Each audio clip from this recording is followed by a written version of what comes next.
We're hearing these stories across the country, voters for Trump now saying, we screwed up, we made a massive mistake. And we're hearing this very loud in the Dearborn, Michigan area with the Muslims or Arabs for Donald Trump or the Palestinians for Trump, not just in Dearborn, but across the country. Take a look at this article from Politico. After Trump's remarks on leveling Gaza and permanently occupying it by the United States military and building Trump resorts there or something, people in Dearborn, Michigan think, quote, we may have just screwed up. It goes on to quote various leaders in the Arab community there who say this is worse than their wildest, worst expectations. But they still claim that they think they did nothing wrong necessarily because they say they really had no choice but to support Donald Trump, which doesn't make sense, or to just be non-committed. Most gut-wrenching FAFO, F around and find out. Muslim Trump voters ask Democrats, the nation is falling apart. Democrats, we need your help. Can you do something? We can talk about some of the non-committed voters, some of the Trump voters, what they're saying. Let's take a look at some of the Trump voters in Dearborn, Michigan. Some of the people who supported him, invited them into the community, cheered them on, put their arms around him. Anderson Cooper did a pretty decent job here. One of his reporters was in Dearborn, Michigan, to talk to Arab Americans about the proposal to level Gaza and then occupy it by the United States military. Let's play this clip right here. Let's play it. Election, Donald Trump was the invited guest at the Great Commoner restaurant in Dearborn, Michigan.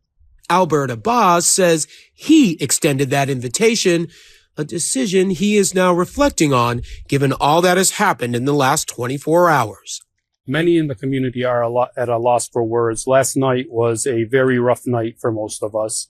Abbas is Arab American and one of a number of Democrats who voted for Trump.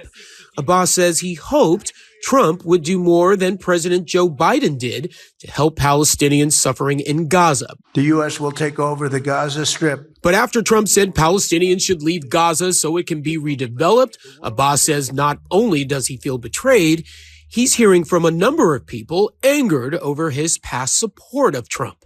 People were really, really frustrated. And I don't think there's anyone to blame. At the end of the day, as Arab Americans or Muslims, we really didn't have much of a choice. Now let me show you this clip right here. This is Osama Sablani, a non-committed voter. He voted for neither of the parties and suggested to people that was the best way to go. Here he says, and this was from August 19th of 2024, where he says they have no choice but don't vote for either party, although most of the people in Dearborn ended up voting for Donald Trump in a traditionally Democratic area. Let's play it. There is another choice that we can sit home, and this is what most of the people are going to be doing, sitting home and not going out to vote. Is that the right thing to do? Of course not. But what choices do we have? You tell me. So now let's take a look now what Osama Sablani's reaction is. This is from CBS Morning and saying that while we expected Donald Trump to be the worst, that's not exactly what you said in the other interview. You say now that he's exceeded, you are shocked that he's even exceeded your worst expectations. Play it. From Donald Trump, the worst.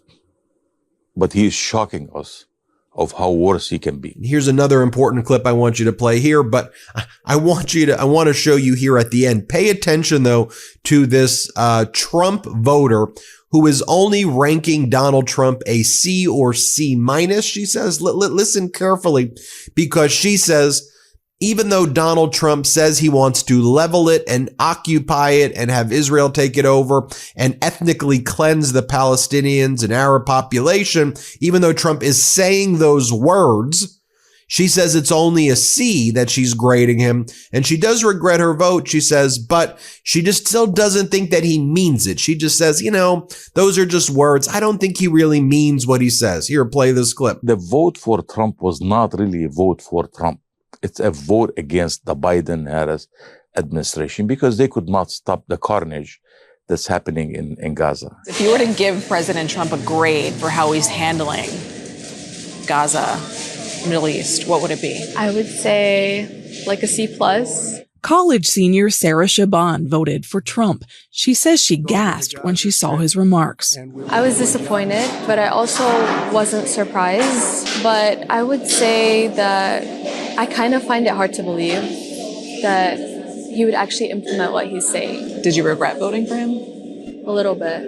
Now, folks, you're going to have to explain to me, what is this brain rot? Is this brain mush?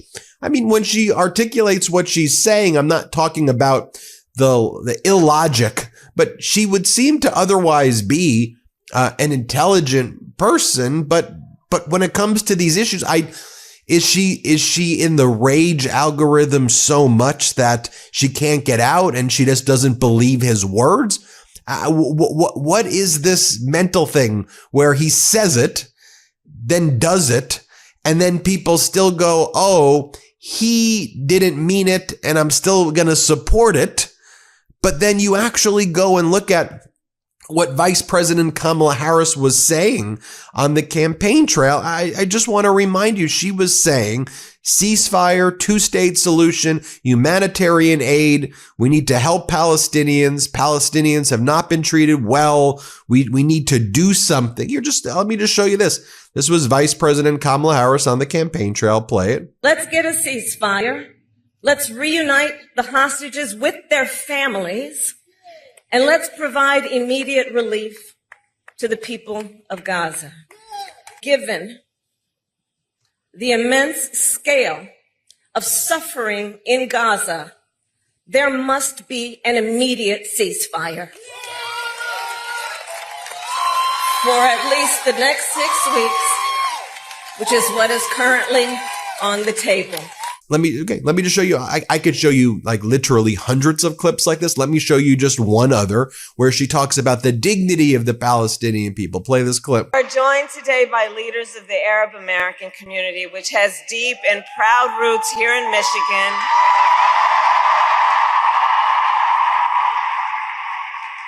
And I want to say this year has been difficult, given the scale of death and destruction in Gaza, and given the civilian casualties and displacement in Lebanon.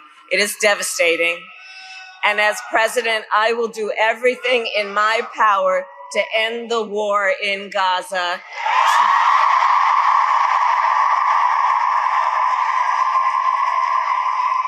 To bring home the hostages, end the suffering in Gaza, ensure Israel is secure, and ensure the Palestinian people can realize their right to dignity, freedom, security, and self-determination.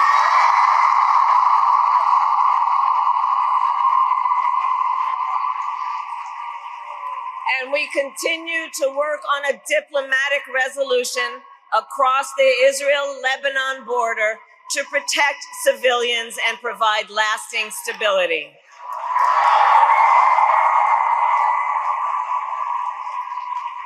And as president, I will work tirelessly toward a future with security and dignity for all people.